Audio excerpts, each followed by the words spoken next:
Welcome to Yippee Yappy Podcast, where we take you to Yippee Yappy with our special guests. So today's episode is really special since we have our guest from Fahrenheit 451, Mr. Captain Beatty. Yes. Welcome. Hello, nice to meet you. Much obliged, Nice to meet you, sir. certainly. So can you tell me about your jobs? Well, quite certainly. It's about burning books, burning literature to prevent people from actually reading them, to prevent society from collapsing. Well, like books and society collapsing. How are these two related? Yeah, they're really related because if you have books, people are going to get curious. They're gonna think, yeah, I want to try reading them. And when they do, the knowledge that's in those books, that's fighting with each other, that's being knowledge that no one will use, but it sounds smart. Those things will get into people's heads. And eventually, with enough time and enough books, they will go crazy. They'll go insane trying to figure out things that don't exist. They will go insane with the knowledge that does not make any sense, does not have any use in the real or practical world. So you're saying reading books make people go insane? Yeah. Why? I have read some books and it's made me fascinating. It's like traveling to another world. How is like such a beautiful thing that like contains imagination, inspiration, and passion can lead to something that like make the society gone bad. Hold on. Do you read books? That's a Oh, criminal offense. So they're gonna have to punish you. well, I guess after this episode you can punish me. Okay, so So, let's move on to in those books we heard that you have been killed by one of your employees. How you feel about that? well, this is a sensitive topic because I'm not really here. I'm more of a ghost. And that burning was one of the most painful experiences in my life. So I'm not happy to say the least. Montako was a good guy. He was on the right path. He was on the path for a promotion. But then he decided to read books and throw it all in the trash. I don't understand why he would do that. Why someone so smart, someone so intelligent, would fall prey to the sins of the devil. So what I get from you is like at some point firemen may have contact with books. Certainly, but we're always taught to burn them, ignore them, never open the cover, never read them. Right. But the burning book scheme just have been, you know, used for not many years, but like compared to your age. Have you ever read books or have you ever been in a period that like we are still getting a chance to read some books? No, because to do so would be blasphemy. It's wrong, and society itself prevents you from reading books because it's not the right thing to do, because it's the thing that eventually leads to societies not existing anymore. It's like self-regulating. If you have books, then have a society. If you have a society, eventually you don't have books. Well, if people know that like books can lead to bad thing, really bad thing, why some of them still wanna read? Well, I would say it's just pure curiosity, pure wanting to know what's going on. How do this kind of thing get banned? How does it work? Why is it banned? It's that kind of thing. But after all, curiosity killed the cat. So, those people, But they're not good. isn't curiosity is like human nature?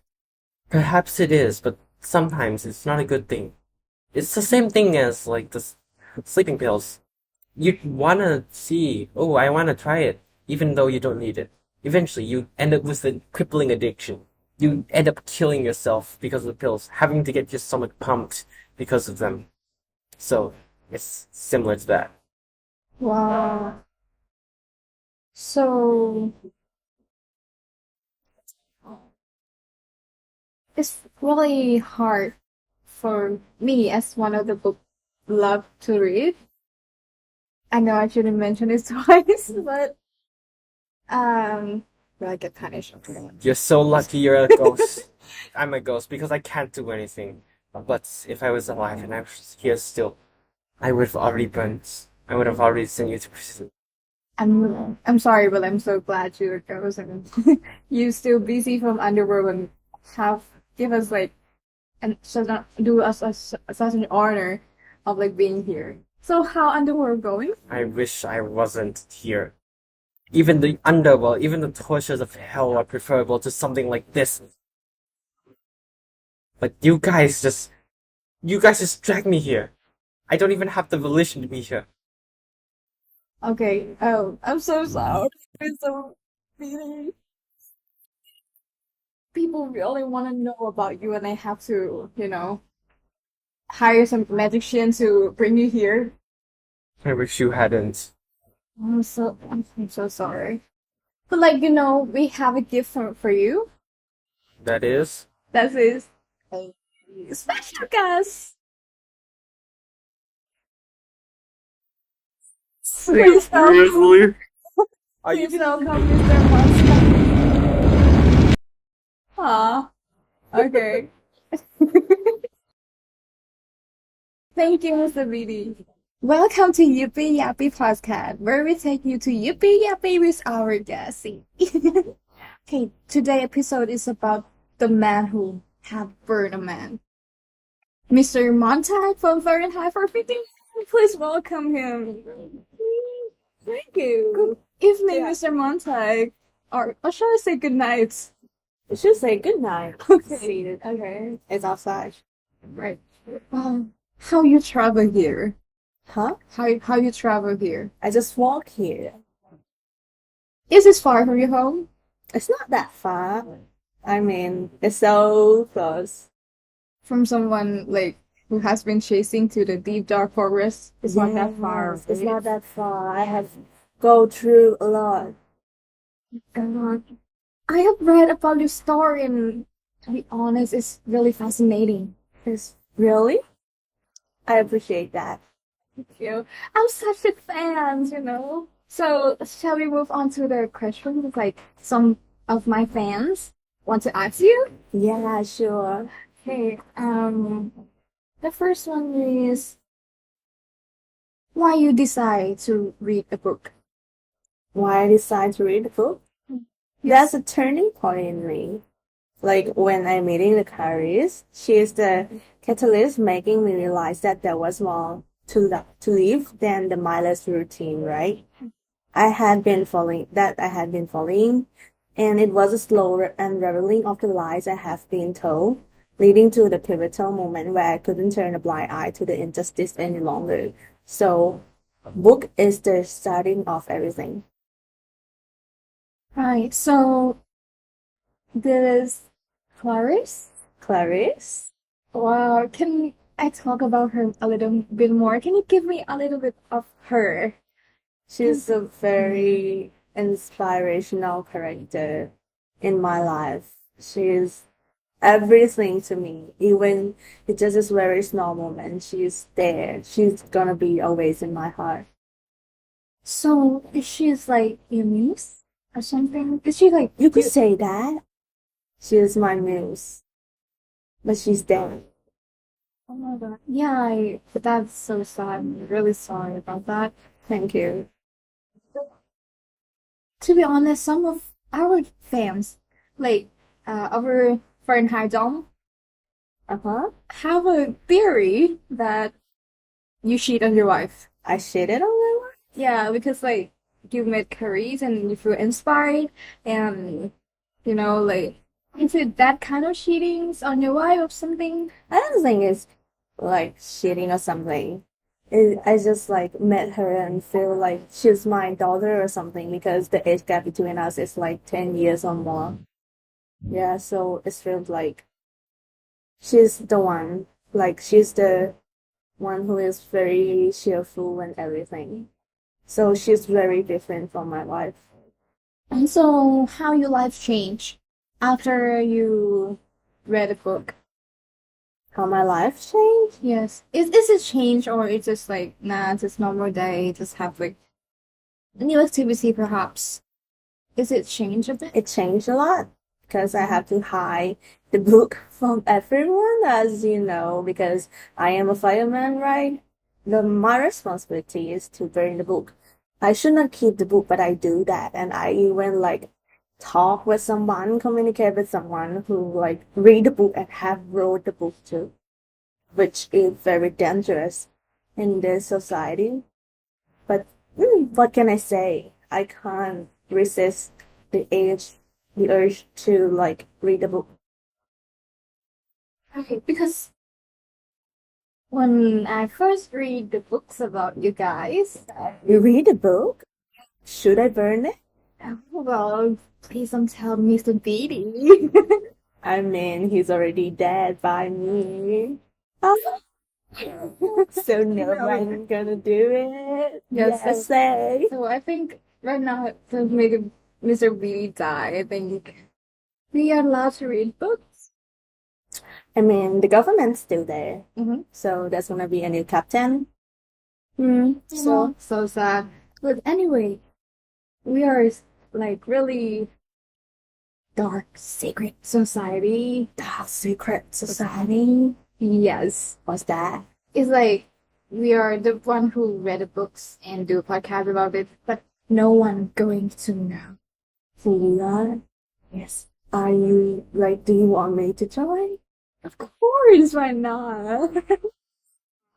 Because like, I'm your fans, I love your heroic journey. How you like burn that I'm so the- slay. true facts. Period. Period. Yes, and about like um how does it feel when you burn Mr. BDs? It's like because our members haven't burned anyone alive. So burning video live was Yeah. an incredibly bad experience for me. It wasn't just about the physical act of fire engulfing him, but it was about the weight of what he represented. The suppression of knowledge and freedom. It felt like I was tearing down a barrier that had imprisoned me for so long. It's so sad, but like I heard that you all love you. So did that impact your character in any way? What do you ask again? I heard that like your wife left you. I'm sorry. I'm so sorry to add this, but is it help you build your character in any way, or how you feel after she left you? So my feeling toward my wife make of sadness and acceptance. Her departure was a consequence of the change within me, so it is like understandable for me that she chose that pathway. And why I miss her a bit, understand her decision to follow her own path. I can only hope that one day she will see the truth and I have and join me in the fight for a better future. So how you build society that you used to live in before you like be with us? How you build it before like ever reading books? It's a very suppression society. People not allowed to read a book. People acknowledge nothing. It's so bad. How do you feel about government turning the meaning of the word fireman? Because in the ancient time, firemen are Is it that ancient? Like I think Mr. like Beatty. how governments describe it. Uh, they use firemen used to put out fire, but now they start the fire. Why do you think government do that? I don't understand them too. I'm just a pawn in this game. So if you have a right to sacrifice your crush your life from tedious and according to some insane promise you say by your books, how you feel about that? I don't understand your I don't question. understand it. Wait, what's wrong with this? Oh my god, creative, but you did this. Okay, I'm so sorry, Mr. Montag. Okay, there's the idiom that Mr. Montag. Hmm? There's the idiom that like curiosity kill the cats. Would you have with yourself a different life or with the foresight and it's like refreshing, truly bring it back. Reflecting on it now, I can see how curiosity led me down a risky path. But I wouldn't trade the journey for anything. While temporary contentment may have the feeling belonging momentarily, it was the pursuit of truth and understanding that truly brought meaning to my life. So curiosity might kill the cat, but not kill my life. Well, amazing how you put it together. So let's move on from serious stuff, shall we? Should we do that? I think we should do that a bit. I agree. Yeah. What's your favorite books? What my favorite books? The Myth of Sisyphus, Why? because it talk about absurdism of life. So it's like reading books open the way that you can reflect on your life. Yes, some kind like that. So do you enjoy the life in Wild? With I our wouldn't say that I enjoy it, but that's the only way that I can live my life. So how you feel? I'm sorry, but like how you feel after seeing someone being a goat for your death? Being what? A goat scapegoat for your death. A ghost? A goat Uh-huh. for your date. The like there's a scene where everyone like chasing you and trying to kill you, right? Mm-hmm. And you saw yourself being killed. How you feel about that? I feel like, who the hell is that? Like, it's definitely not me because I'm here. Is it shocking or is it make you feel some certain kind of way like sorry for It's the made guy? me nauseous. How miss someone's like that was a really violent life, and I feel pleasure and it's such a good experience to talk with you. But I think the time has to end and we have to say goodbye. But do you have anything to leave to our audience before we leave? Leaving behind my comfortable existence was a daunting decision, but it was necessary for my own growth and the greater good. It's not about being a hero. It's about standing up for what's right, even when it's difficult and goes against the status quo. Wow, that's so inspiring. Thank you. Thank you very much. Nice to meet you, Mr. Montag. Really nice to meet you.